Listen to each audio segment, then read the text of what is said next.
ดักจึงดักจึงดักจึงดักจึงดักจึงวันนี้บอกคือที่ก่อนหลัง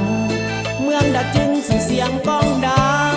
เมืองดักจึงสื่อเสียงก้องดังฝากเสียงเพลงมายังให้ทุกคนฟังซึ้งใจดักจึงดักจึงดักจึงดักจึงดักจึงดักจึงดักจึงเมืองหนึ่งในสีกองอากาศหนาวมีทั้งลมพัดตองอากาศหนาวมีทั้งลมพัดตองอยากให้นวลน้องลองมาเที่ยวมาส่ง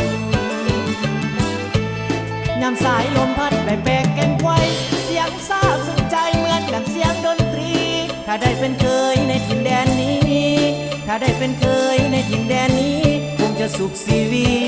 เหมือนมีผ้าห่มกันหนาว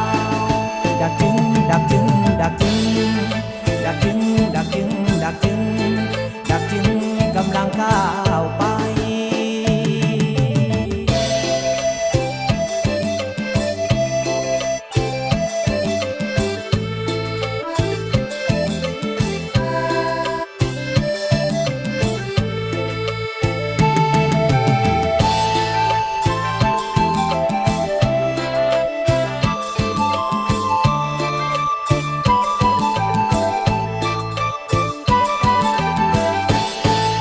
ดักจึงดักจึง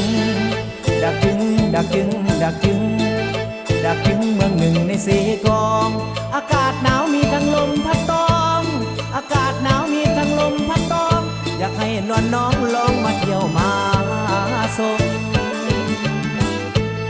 ยามสายลมพัดไปแปลกแก่งไว้เสียงซาบซึ้งใจเหมือนดังเสียงดนตรีถ้าได้เป็นเคยในถิ่นแดนนี้ถ้าได้เป็นเคยในถิ่นแดนนี้คงจะสุขสีวีเหมือนมีผ้า